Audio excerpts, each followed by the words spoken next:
How's it going, family? How are y'all doing?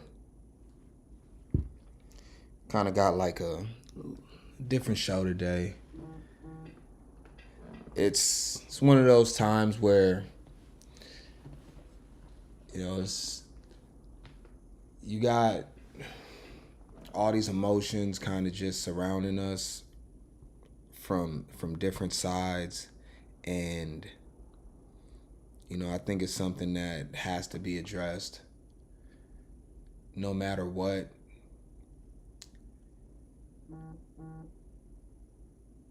My phone's been going crazy today. You know what? Let's get into it. Let's start the show.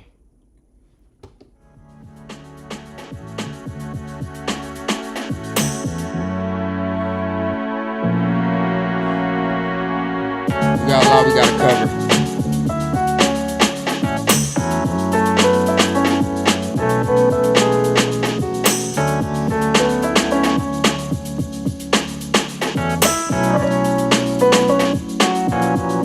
I don't know what's going on, y'all.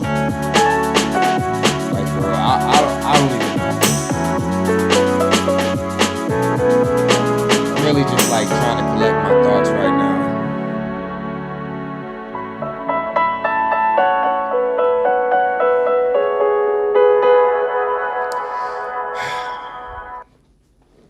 I always try to keep a positive attitude. That's pretty much my thing. Like, I don't really get high on emotions either way. I try to be pretty controlled, and I have to do that for a lot of reasons, right? Like, it's not just about me. Like, I'll give you an example. If you have a pilot and he's flying the plane and you're dealing with turbulence, and anybody that's been on a flight, you go over certain parts of the world, and sometimes over mountains and stuff like that. Maybe like flying into California, you'll deal with a lot of turbulence, usually over, like, I think is it Utah? I think it's not, well, it's Utah, right?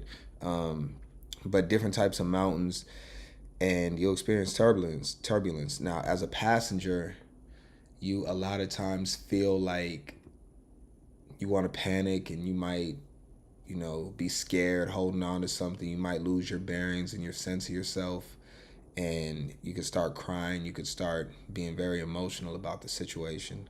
But the one thing that you don't ever want to see happen is the captain of this ship, or I guess of the plane in this situation. I guess ships you could use like turbulence as far as the water, waves, tsunami, hurricane, whatever you want to call it. But you don't want the pilot to panic or to have an emotional breakdown at that point, because you need the pilot to get everybody back safe. And that's kind of the thought process I have when a lot of these different things happen. So we are going to discuss the latest school shooting that happened. And we're going to talk about the Charlie Kirk situation. And I'm absolutely going to make sure that I feed y'all. And I got a surprise too. I do have a surprise for y'all. So, you know what? I think we can get straight. Y'all want to get straight into, because we got to prep it a little bit. We got to prep the food a little bit. So let's go straight into our lunch, and let's just have lunch. Let's do that now, so we can kind of, relax, have a little bit to eat. I got something really good for us today. It's very simple, but it's really good. And I think we'll start there. I think that's a good way to start. Let's do it like that. Let me get y'all fed real quick. And we are going to go today with something very simple. We're gonna go with French fries and a hamburger. All right. It might be a little bit different than what we had the last couple of days, because we did just come off having basically two types of salads over Tuesday and Wednesday. But today we're gonna have something a little more filling, a little more kind of a comfort food. And let's go ahead and watch this. Let's get this meal prepared so we can eat. And let's do that now. This channel is the Cooking Foodie channel. The Cooking Foodie channel. They got 3.2 million subscribers, so they're not really hurting for subscribers, but you can still go over there and support them. And let's see what they got going on. They got volume. I'll turn it down a little bit.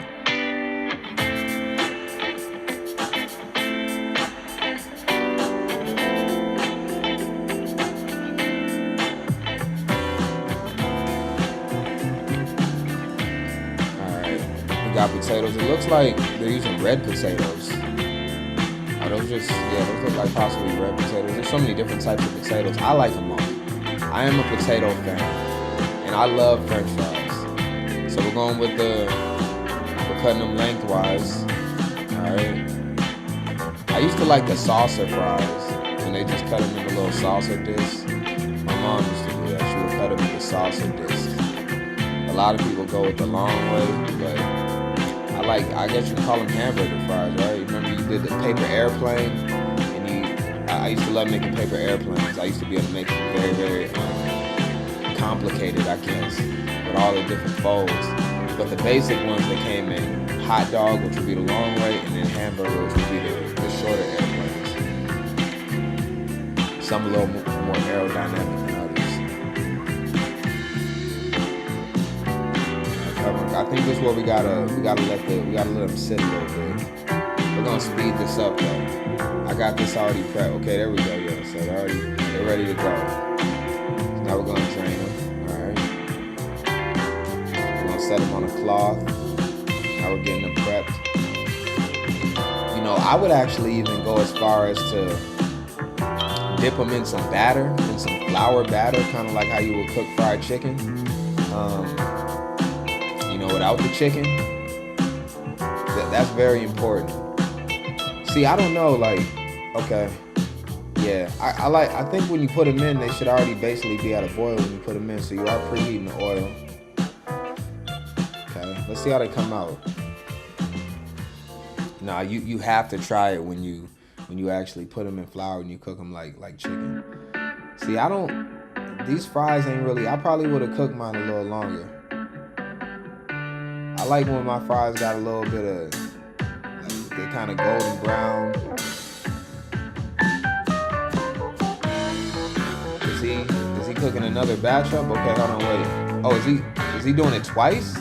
Okay, hold on. I spoke too early. I'm watching this in real time with y'all, all right? Oh, wait. Okay, all right. I see what's going on. Let me chill. All right, they looking good now. I didn't even know what he had going on. That's why we gotta relax and just be patient and let the process play out. And this is why I don't cook.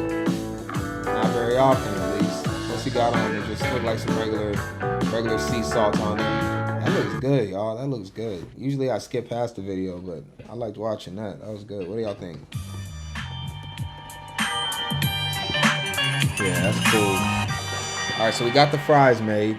You can snack on a couple of fries while we get the burgers together. Now we got to get the burgers together. All right.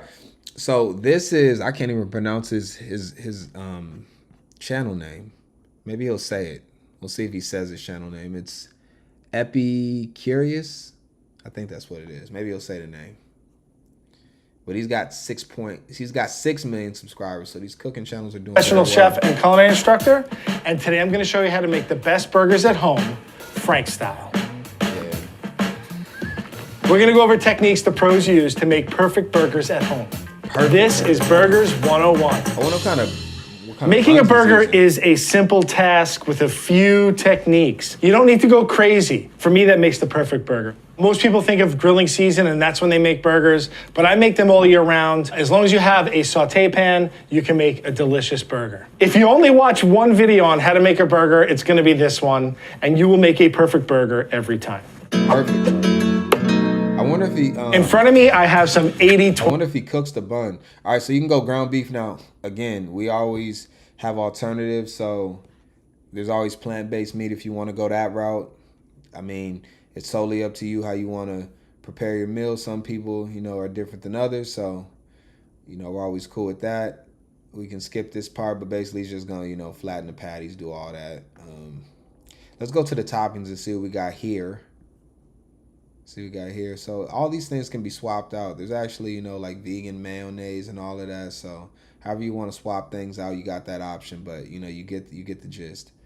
About is an onion. You can do raw onion on burgers. I do like raw onion on hamburgers, but for this one, I'm going to put it on my burger and cook it with the burger. The onion cooks in the meat juices, gets a little caramelized. It's a little sweet. It just accents that beef so well. When I slice onions, I like to take the top and the bottom off. People are like, oh, why do you do that? I'm a chef in restaurants and I pretty much do everything for speed. The top and the bottom of the onion I can use for stock if I want to. I like to take my onion and cut it in half moons. I feel when you cut the onions in half moons, you're basically cutting across the grain of the onion, and the onion kind of is a little easier to eat. It just kind of melts away when you bite into it. So I'm going to slice my onions fairly thin. And I do use American cheese. I have white American here. And you'll also notice that it's not wrapped in plastic. What's y'all's favorite type of cheese? There's pepper jack, there's Colby. There's white American, like he just said. You got cheddar. You got like the old age one. There's a lot of different cheeses that you can go with. A lot of different flavors. I mean, if you really want to be fancy, you can go with like some feta or something like that. Or ricotta. I don't know if it would be good on a burger, but the options are endless, right, when it comes to cheese. White American cheese, I go to the deli section and I have them slice it for me. Y'all can get whatever cheese you want on your burger. Just request it. I'll throw it on there for you. I got you. It melts really nice. It has good flavor, and it's a great accent to our burger. One thing I do agree with is lettuce on a burger. I like lettuce. I like the crunch. It adds a little contrast and temperature. Tomatoes are a whole other story for me. A lot of people might disagree with me, but I do not like tomatoes on my burger in this form. Tomatoes in ketchup form, good. Tomatoes in this form, too slippery, a little slimy as far as I'm concerned. And when you take that bite, the bun tends to slip a lot. I also have ketchup and mayonnaise, and what I like to do with this actually is I get my ketchup and mayonnaise and I make a little sauce out of it. Equal amounts ketchup and mayo. To me, this is a really nice burger sauce. Straight ketchup is good, but I think ketchup and mayo, there's something about the combination of these two that just make it so much better. It's kind of like my secret sauce, but there's really not much secret there. If you like a little spice, put a little hot sauce of sriracha in there. One of the other toppings that I think are necessary on a burger are dill pickles. These, to me, are the perfect dill pickles for a burger. I do not like big slices of dill pickles. It kind of goes back to the whole tomato thing. They slip, they slide. I also think they're a little watery, so I buy these, and they are I like his thought on this just because from a standpoint of, he is right. Like, people, some burgers you have be really messy. They don't hold together well, and it's kind of annoying. So I'm kind of liking his thought process on this, and that's why you always want to look at things from different perspectives, and you don't want to be just honed in on one thought process, because you can always improve. So, this is absolutely, I think, beneficial to watch. I'm learning some things. Mini dill pickles. I want you to look at this, right? Look at that pickle. It's not only adorable, it's the perfect size pickle for my burger. So you take your pickles and you slice them into little coins. This way, when you take that bite of your burger, you're getting a little bite of pickle in every single bite. This is one of my favorite things to do. Those like dimes instead of silver dollars. Do this whenever I do bacon on a burger. I cut it small so that I'm not biting my burger and everything's sliding out. With these little mini dills, it gives you a great pop of dill pickle flavor in every single bite. If you look at the center of these, there's not a lot of seeds in there. And that's the thing that always threw me off with dill pickles, is that the seeds are kind of mushy and slimy, and I don't like it. But these little pickles do not have those seeds in there, and I love it. It's time to cook our burger. Now, all right, this is it. I know y'all excited now. We almost getting there. Couple of things I want to talk about before we start. I had a good time watching just all the toppings and how he put that together. Usually I kind of skip through these a little quicker because we just want to eat, but his process is actually very, very good. So hopefully we're all taking in something here. in a stainless steel pan. You can use whatever pan you have. I feel like stainless steel is perfect for this. We get good caramelization, and it's a pan that most people will have. A couple of things you gotta think about is that if you're cooking in a pan, you want to have a good... I'm also not enthusiastic about getting into these stories we gotta talk about either. I'm absolutely not. This is gonna be the best part of the day right here. This meal is gonna be the best part of the day. Fan. Whether you have a vent hood or what I used to do when I lived in a small apartment, I would open the window, put a fan in the window, and exhaust it out. First thing I want to do is get my pan hot. So I'm going to start on high heat, and I'm going to preheat my pan. If I throw stuff in here now and it's not preheated, everything's gonna stick and it's gonna be a mess. My pan is getting hot. I'm using a neutral oil. You can use whatever oil you're comfortable with. I tend to use a neutral vegetable oil. If I have chicken fat or beef fat, even better. I'm not gonna put a lot of oil in because my burgers have some fat. I'm just gonna coat. If you look at the pan is just coated on the bottom. The oil starts to get ripply when it's getting to the right temperature. And I'm gonna look for small wisps of smoke. I'm gonna season my burgers, and this pan will fit 2 burgers. Season up high so we get a good dispersion. Because when you bite into the burger, you're gonna get that saltiness and then you're gonna get the tender meat inside. And when I put my burgers in, I'm gonna drop them away from me towards the camera so that if I get any oil splash, it's splashing away from me and not on me. Okay. So we're still on that medium-high heat. And I think we're good. We're getting a little smoky. It's okay. While my burgers are sitting there, I'm gonna take my onions and put them on top of my burger. So they start to cook. When I flip them, they will start to caramelize, and that's where we're gonna get that nice, delicious, oniony flavor. So don't be shy with those. And literally just a little pinch of salt on my onions so they're seasoned. Seasoning is so important, and I season throughout my process. Burgers need salt. That crust on the outside is super important. So don't be afraid to liberally season. One of the things that people tend to do here is start pressing down on things. Don't press down on things. All you're doing... He's saying don't press down. Oh, let me... he's about to say why. Hold on. Let me stop. What people tend to do here is start pressing down on things. Don't press down on things. All you're doing with the burgers when you press down on them is starting to squeeze the juices out. I have a metal spatula. Yep. I'm gonna get under my burger and I'm gonna give it a nice flip. And all I'm gonna do is do a light press to make sure that my onions stay on the burger. I'm not squeezing it. A light press just to press my onions into my burger.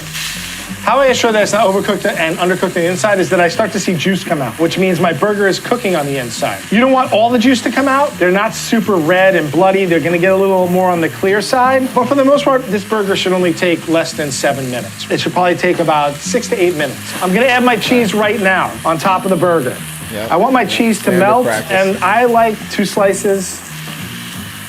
My cheese goes... A little heavy on the cheese there, buddy. 2 slices? Now you gotta make like a double-decker burger. You can't just that's a lot of cheese in one bite.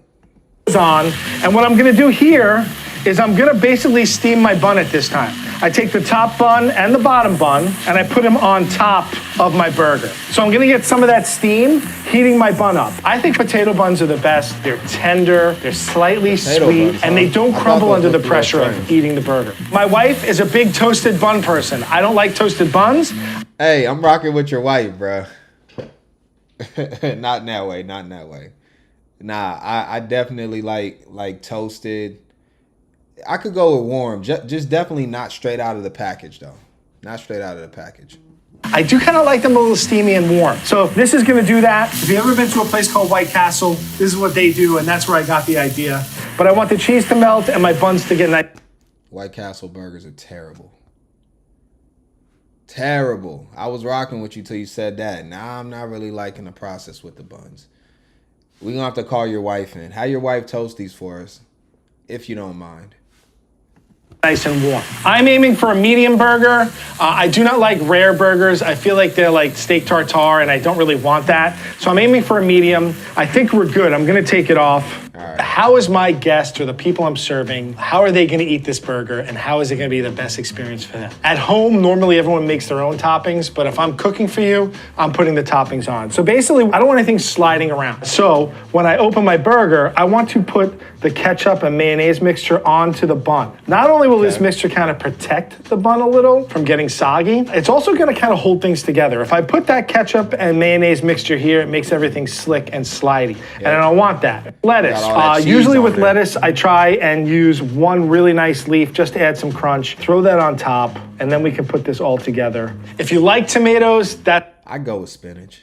That's totally up to you. Put it on your burger. I usually put them on the table because I know there's a lot of people that like them, but I keep them aside. What I would actually probably do is put some salt on them and eat them just like that and not eat them on my burger. And this is how I make the perfect burger at home. All right. What y'all think about that? Y'all liking the meal today? Y'all liking the meal? I might. Y'all gotta remind me, I just might have some dessert for y'all today. It starts with the letters of the first two words are P and C. All right. Might have a dessert for y'all today after what we get through. Oh, and don't worry. We are absolutely, positively gonna have our warm-hearted story after this. The first thing I gotta do though is just go into just a quick monologue. I won't take too much time with this. Over my time, being a content creator on YouTube, I've never really gotten to the political aspect of things. I don't really get deep in the religious part of it or anything like that. A lot of the overly controversial where people are really like high strung on emotions and all that type of stuff. Not from those two standpoints. And it's not necessarily because I'll communicate about anything. I have talked about, churches and scams that have happened within the churches and stuff like that. And, I have acknowledged different political situations. It's just that it's not necessarily what I'm into, but I understand that it's a part of the landscape and what we deal with. So it's something that I don't ignore, but I don't actively take a lot of my time to think about, right? Because I'm more like, I really like to have fun, and I feel like a lot of those things are just not fun. Like they're not fun to me personally. Like religion just isn't fun to me, and politics just aren't fun to me. And I really tend to just want to have fun. So, I'm into more like athletics and games and good food and talking about exciting and entertaining things. And there's things that are interesting, right? And I feel like, y'all feel the same way. And that's why the people that rock out with me and that tune in for that reason.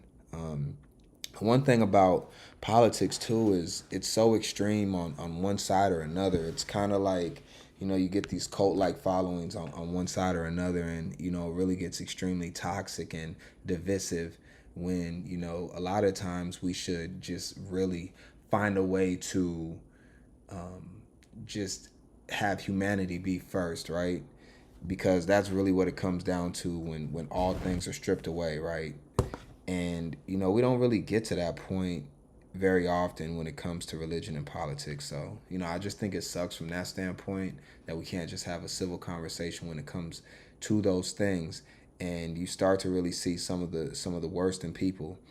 One of the things that I do, though, is really try to look at things from a standpoint of worrying about what I can control, all right?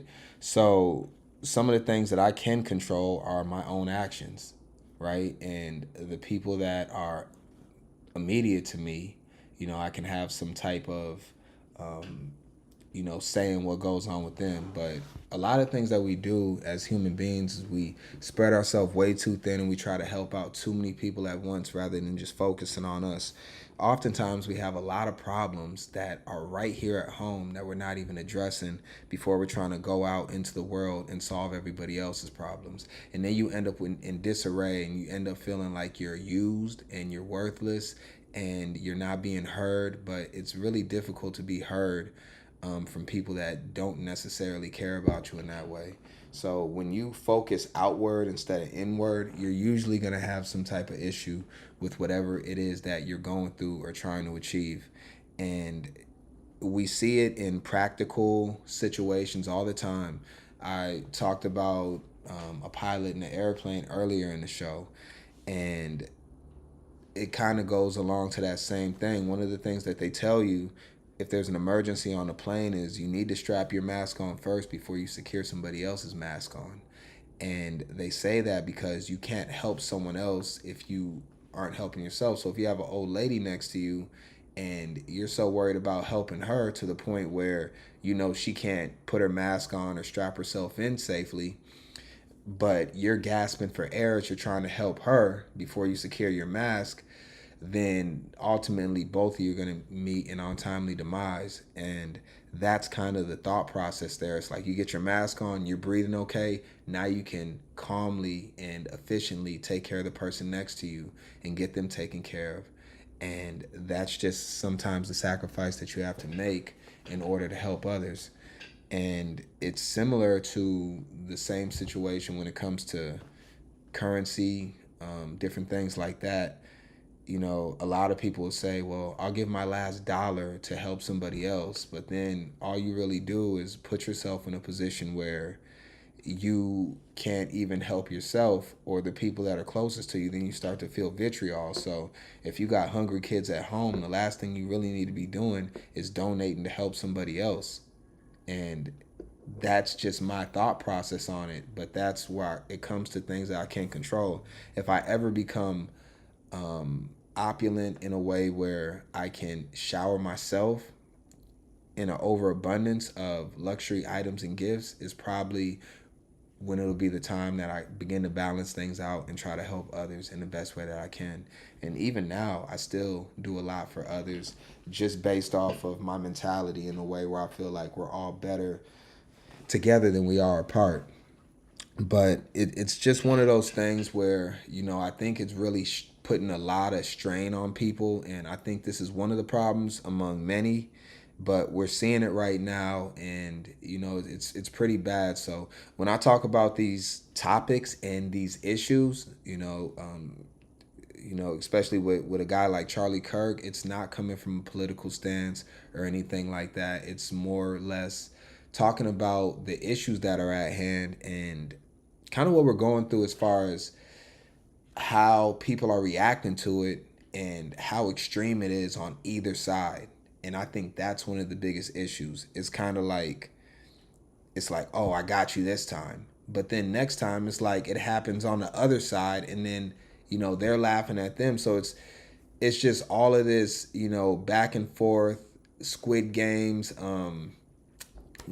Squid Games, if anybody that watch Squid Games, they watch the tug of war, you know, where it's like ultimately everybody ends up meeting their demise at some point. But when you're playing tug of war, it's like you really have to watch other people that you technically could have been paired up with be taken out and destroyed, because you have to be extreme to save yourself or to defend what it is that you think is precious. So that's all I really got for the monologue. I mean, I could continue to go on for a long time, but it's just all kind of strange. So this is probably more of a special show for me, just kind of getting on these topics. But we're going to do it now, and we are going to start with the shooting that is in Colorado at Evergreen High School. And we'll come back and we can get off black and white now. Check this first story out. In the town of Evergreen, dealing with the aftermath of a shooting at their high school, the suspect shot and injured 2 students before taking his own life. Investigators now are digging into a motive. Fox 31's Jim Hooley joins us live in Evergreen this morning. Jim, just a lot of questions remain to be answered. You know, and yes, Janelle, and obviously all of those questions center around the why. Why did all this happen here in this small community at this high school here on the north side of Evergreen? You can see this. That's where we're located right now, right before the parking lot here. The parking lots in the school itself are closed now this morning. Students' vehicles and faculty members' vehicles are still here. They have yet to be told as to when they can come pick them up. And out in front of the school itself, there's a large Jefferson County Sheriff's Office Command Center mobile van that is sitting there. That was there all afternoon, and it remains there as this investigation is ongoing as of this hour. Here's the latest that we have from Jefferson County and the Sheriff's Office this morning. They say they first got the first calls of the shooting here just before 12:30 yesterday afternoon. Hundreds of law enforcement from all over the metro area immediately responded here to the high school. The shootings took place, we understand, inside and outside of the school. And now the biggest challenge for investigators at this hour will be finding clues as they try to find out what may have been the shooter's motive in all of this. About getting warrants for the suspect's home, we are going to be doing that. There is no question. We have probably the entire staff of our investigators, probably some other agencies as well, helping get us through the search warrant phase of this, the affidavits, the search warrants, and begin to try to piece together who, why, what, all of it. Now, we're told investigators did recover the weapon from the shooting scene here at the high school. We believe that is a handgun. And so far, investigators say they have not been able to find any social media trail left by the suspect. No writings, no warnings. They've not been able to figure out exactly the whys in all of this as of yet. Again, as we said earlier, that is all part of the investigation that is ongoing right now. We came through the town of Evergreen itself, the downtown area, if you will, of Evergreen just a while ago. That remains open as of this hour. It was closed for most of the afternoon yesterday. All the roads in downtown now are open. And once again, if you take a look here, you can see the parking lot still filled with cars from students and faculty members. We understand they will be getting the word as to how they can come in and retrieve those vehicles sometime later on this morning, perhaps after 9 o'clock. That word may be coming from the resource center that is open right now. But the school itself, Evergreen High School, closed for the day today. Yeah, school's closed for the day today, and it'll be closed through the weekend, I'm pretty sure, and it's going to be tough to start back up on Monday or, whenever they start back up, because the truth is that eventually we got to move forward, and that's one of the things that suck about these stories is one overshadows the other as we continue to go on. This shooting here is a bit different than the one that happened in, the state that I'm in, as far as at Annunciation, where there was a mass shooting there, claimed the lives of children, and it's just awful and it's horrible. And you look at it and you're just like, what do we do about this situation? That is a whole conversation, right? I think we got a couple more stories on this. I think this was the most up-to-date. As you can see, this is from basically this morning, where a lot of the students here, they were not able to, and the faculty and the staff weren't able to recover their vehicles because of what happened in the school. So, the suspect lost his or her life, presumably a student that did this, and then we got two hurt in the school. And it always is bad when anything happens in a place where there shouldn't even be weapons in at all. There shouldn't be weapons in a school. And then it's a school, right?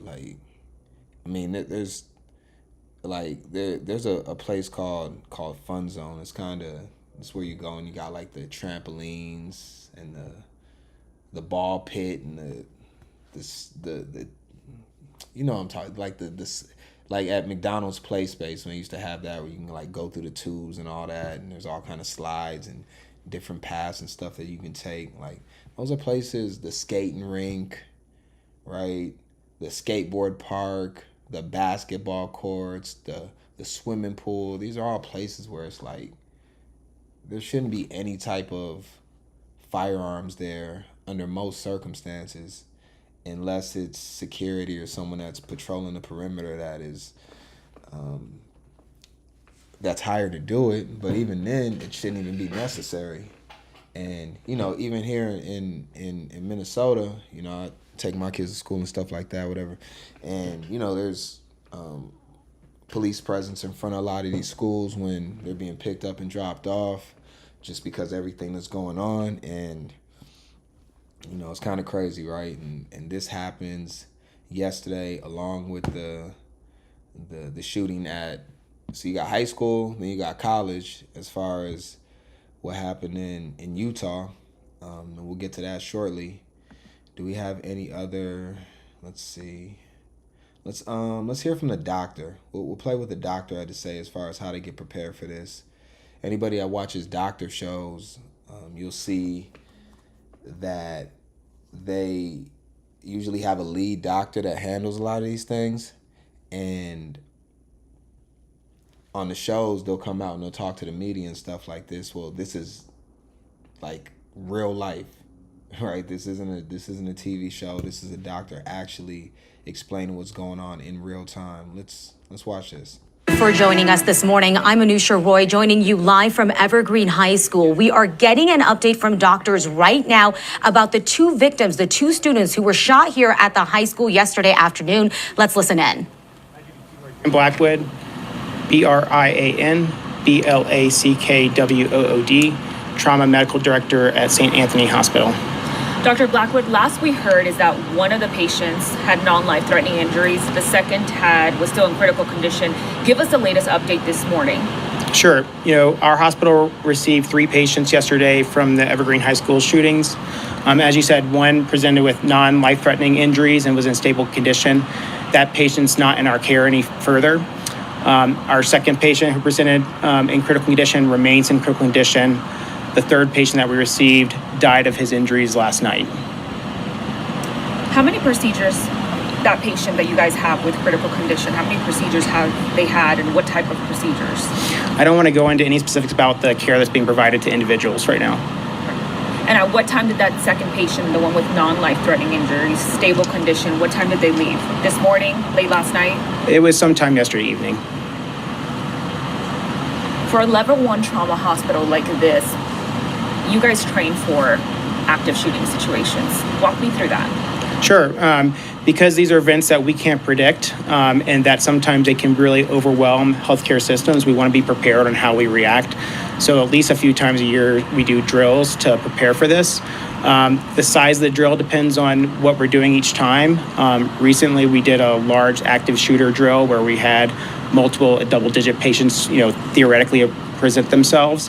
And it's a way of practicing the stress that the hospital would, have in a moment where we go from normal daily life to all of a sudden a lot of patients are coming in very quickly. Dr. Blackwood, Carly Moore, Fox 31 here. I was actually... Let me adjust my mic. I have my mic on the wrong output, so hold on real quick. All right, you're gonna be able to hear me much better now.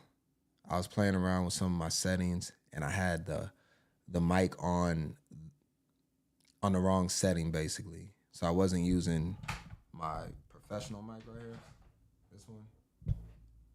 I was using like the computer microphone, so. I appreciate you letting me know that, Sarah. So we should be good now. I'm gonna try to balance the sound out. Y'all hear anything that doesn't work out, definitely let me know. Actually, a part of the training that took place, and I kind of saw the inner workings of how a training like this goes. What's different from the training to when this is, an actual, lives are at stake situation? Yeah, I think there's always a different feeling you get when it's real versus when it's theoretical. I'm gonna let the doctor rock out. I'll be right back. There's minors involved. There's gonna be different emotions involved. But our staff trains really well to take care of patients no matter what the occasion. So I felt like we were really well prepared for this, and the staff overall did a great job. This is a long road for recovery for the patient that's still in your care. What does that recovery look like? It's hard to say right now. As I've already said, the patient still is dealing with critical injuries, so it's hard to predict. Can you talk a little bit about those injuries? I can't talk about the injuries at this time. Is there anything else that you would like to add that maybe we missed out? No, I think just reiterating, that St. Anthony's Hospital really responded well to this event. I'm really happy with how the hospital, all services responded. I also want to ask, just with you guys being the closest Trauma 1 hospital, I mean, it's not that close, to be honest, to Evergreen High School. So in a situation where there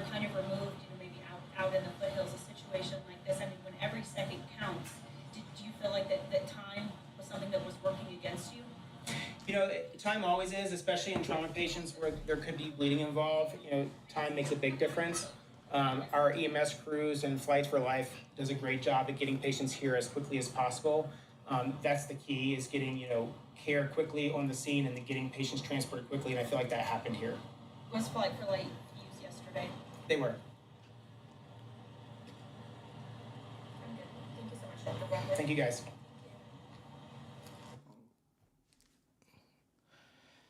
I think the doctor did a great job. He was as good as the ones that have an actual script that get paid to do this. Like, he came down there and broke everything down and made it very easy to understand, as if we're all like elementary students trying to understand from a doctor's perspective what's going on and how they got to prepare for everything. So really good job by him, 100%.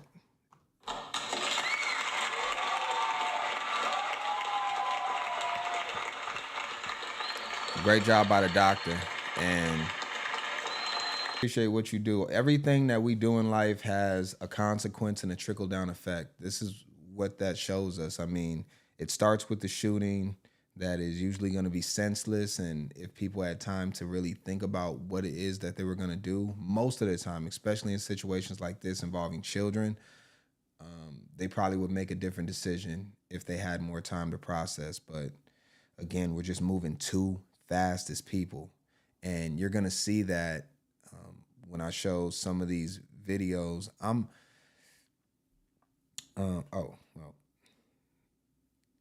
Let me just acknowledge.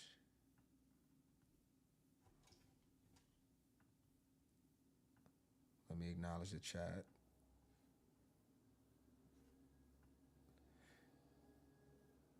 I appreciate that. I appreciate that on the opening. Yeah, I don't really script what I'm gonna talk about. You know, I don't really practice it. Like, I just get on and just speak from the heart. I think that that's usually the best way to go about it. And y'all definitely get me at my rawest form when I come on and do these shows, or I do any content at all. You're getting me 100%. So, you know, I really appreciate that. I think we're going to end this. We are going to go into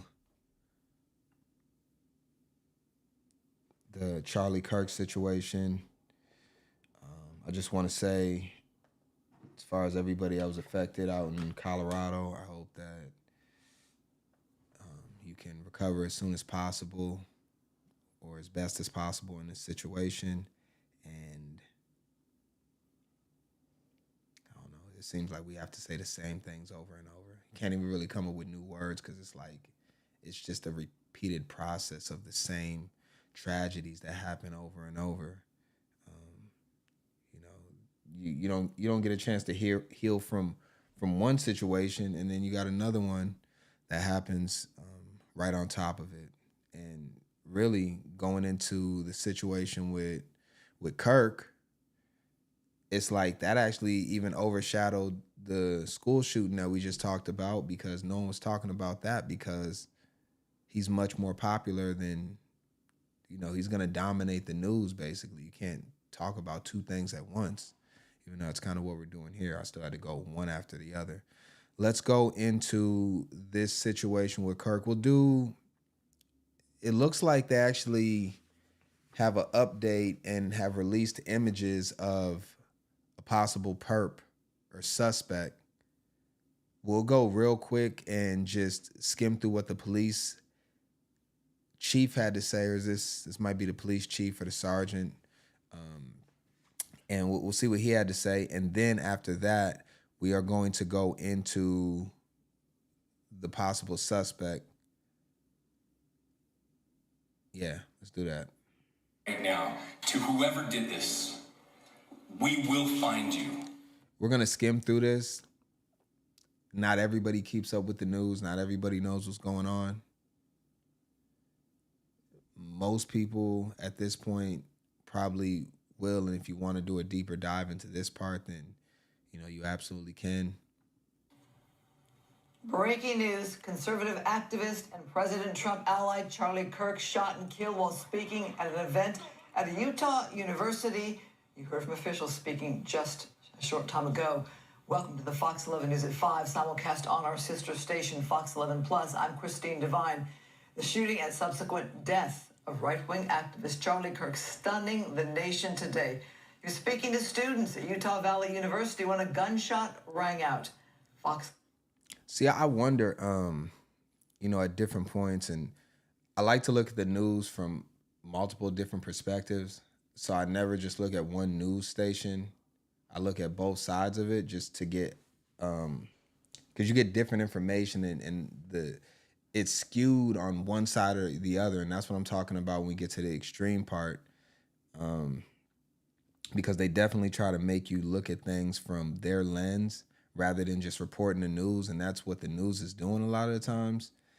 And, so it kind of sucks. And it sucks on both ends. I'm not taking either side on this because it's just like, and we're going to look at it. We are going to look at it.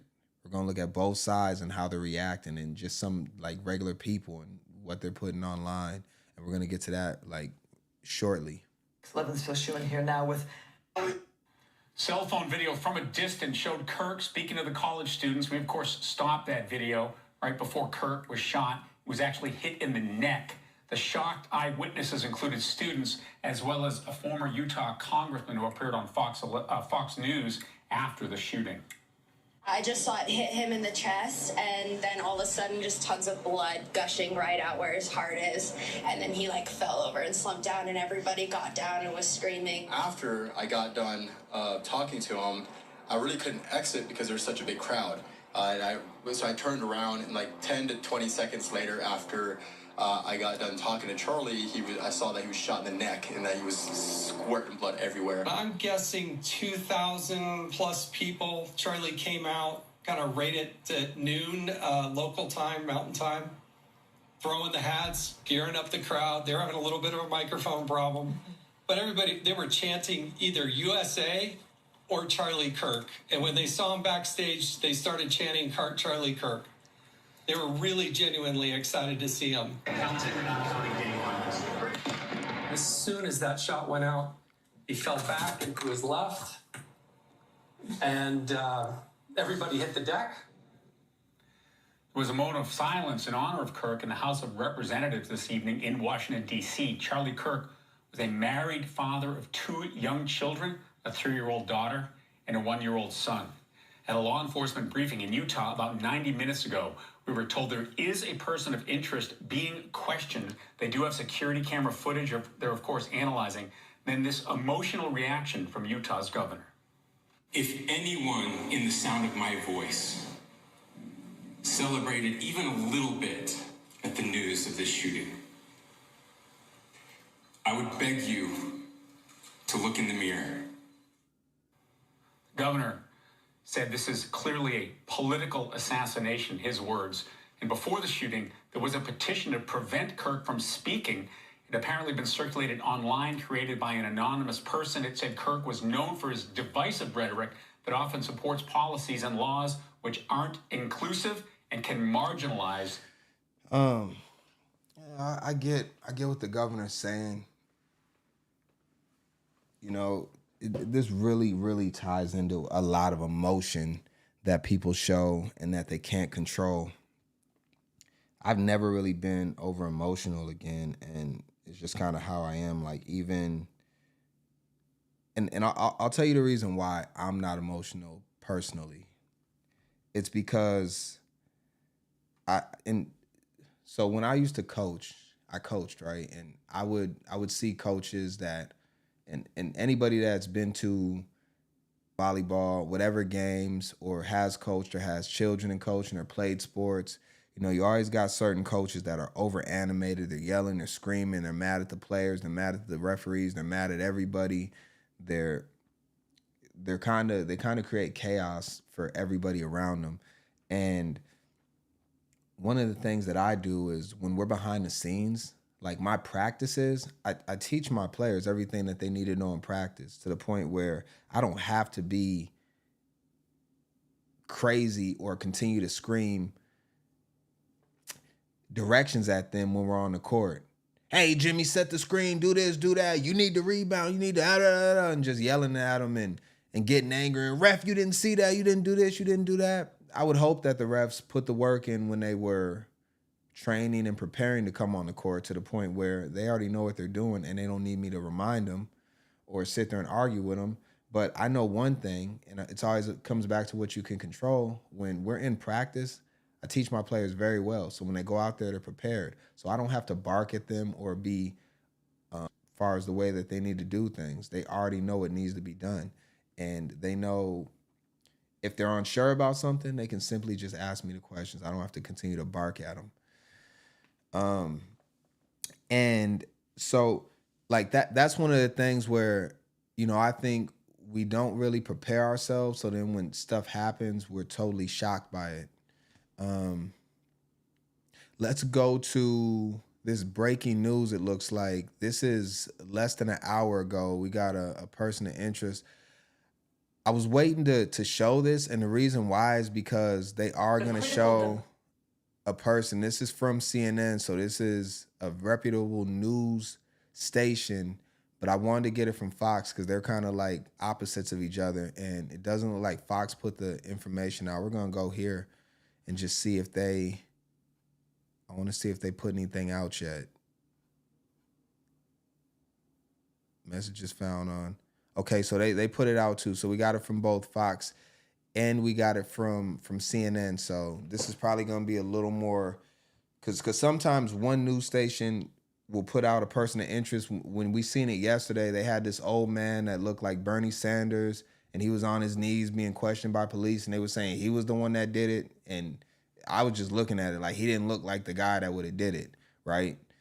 But you know, people were out there spreading that misinformation, and they had to come back and rearrange everything that they said and clear him of charges. But he's already had his face plastered over everybody's social media. So we got this from both Fox and CNN. So we'll watch a little bit of both, and it looks like this is a person of interest. We'll go CNN first. In the manhunt for the assassin who gunned down conservative activist Charlie Kirk. Officials just released this image.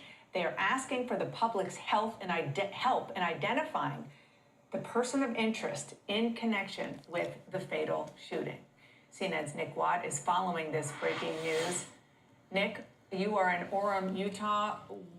This is a really significant moment that this is being put out to crowdsource.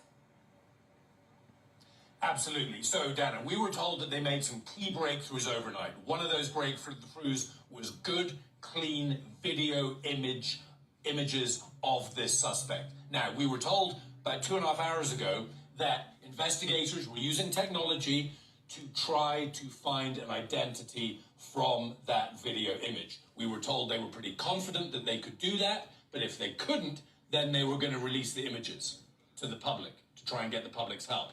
They have now released those images on X, on other platforms, and it shows, as we were told earlier, a college-aged male who, as investigators say, could very easily have blended in with the crowd here on campus. 3,000 people here to see Charlie Kirk yesterday. They described this young male suspect as college age, able to blend in. So the other key breakthroughs that they discussed, they have found a weapon, a high-powered bolt-action rifle with some writings. They are going through those writings. FBI analysts looking at the writings, also at the weapon, also trying to find an identity.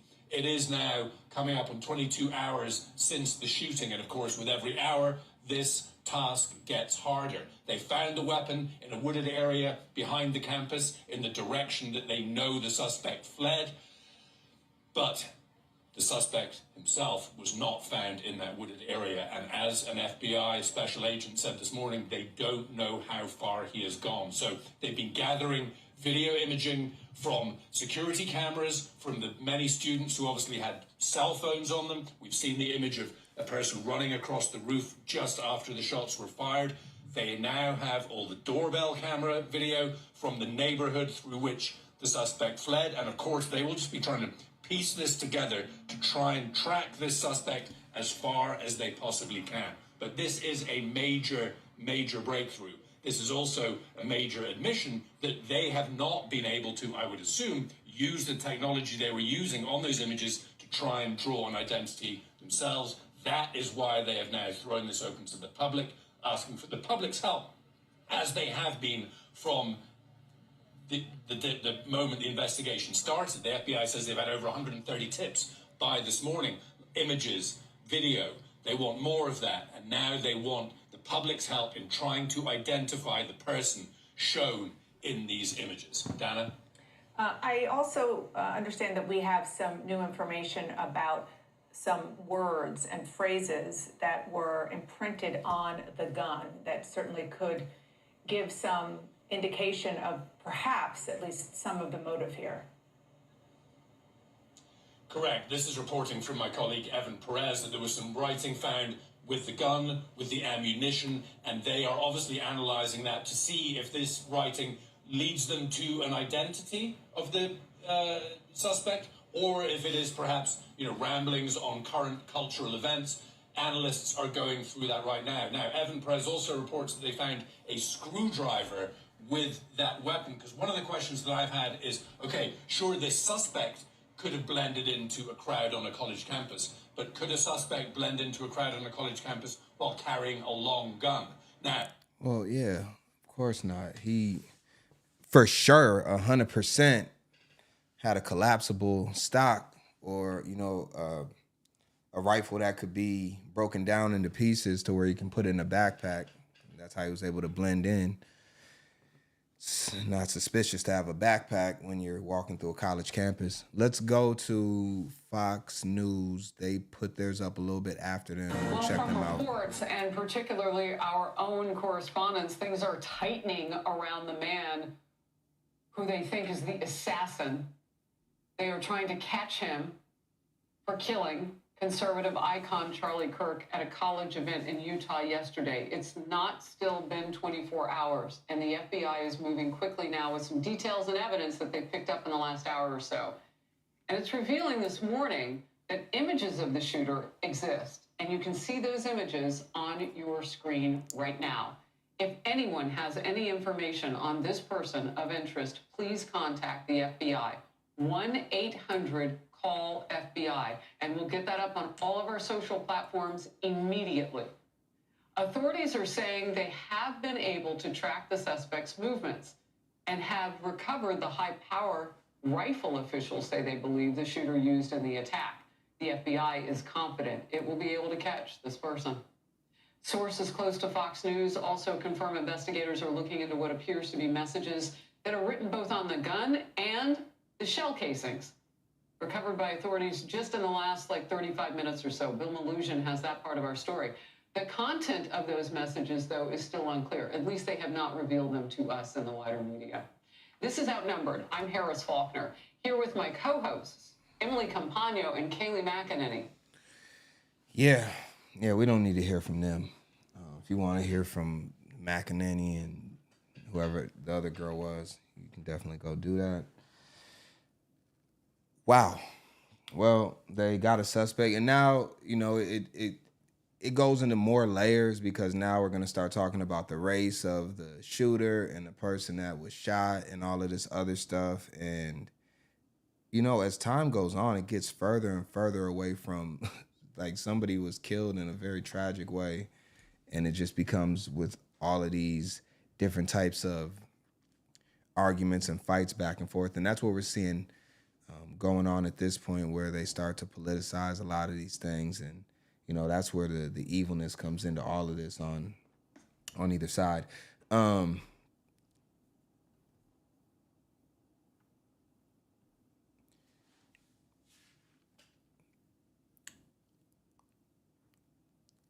Yeah. They're going to catch someone, even if it's not the real killer. Yeah. Their job is to find somebody. I mean, you've seen there was already at least one person that was identified as the killer or the possible suspect that, was not, and got released shortly thereafter. If you look at different high-profile cases that happened at different points in the past. Probably the most recent one was Luigi.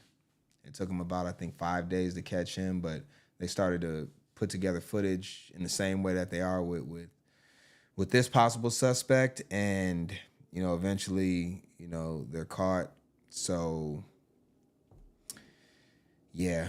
But for now, we are going to go into some of the reactions of the people. Let's start with the people that were saddened by the tragedy, and then we'll go on to the people that were joyful and happy with glee as far as what happened to Charlie Kirk. So let's start here. Let's start here.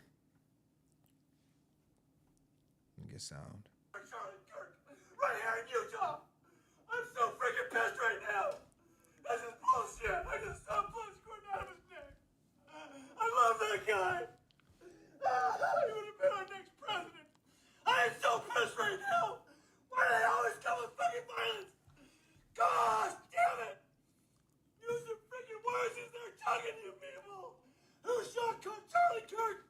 I'm driving down a Provo right now. I'm so pissed. Damn it. Yeah, that's one reaction we'll continue to go through. Shut up. This is the first time I felt like true evil, like a true act of evil, and this man did not deserve this, and I'm glad that. Let's read what he had to say.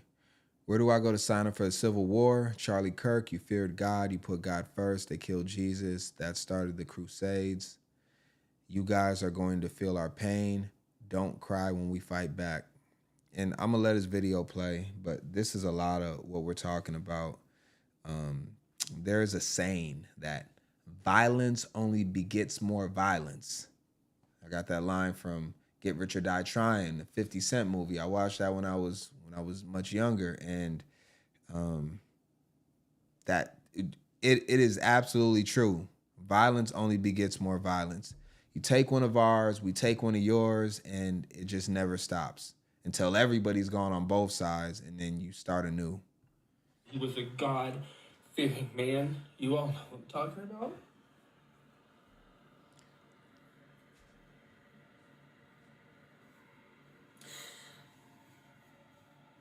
I know a lot of people are would love to see us being down. That's okay. We're coming for you.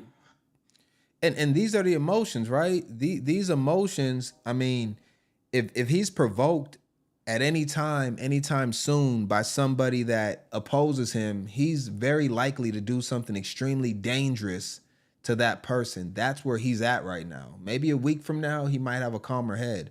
But anything that happens within the immediate aftershock of this is going to result in a lot of violence. And we actually have a video on that I will show a little bit later. But we'll get through some of these.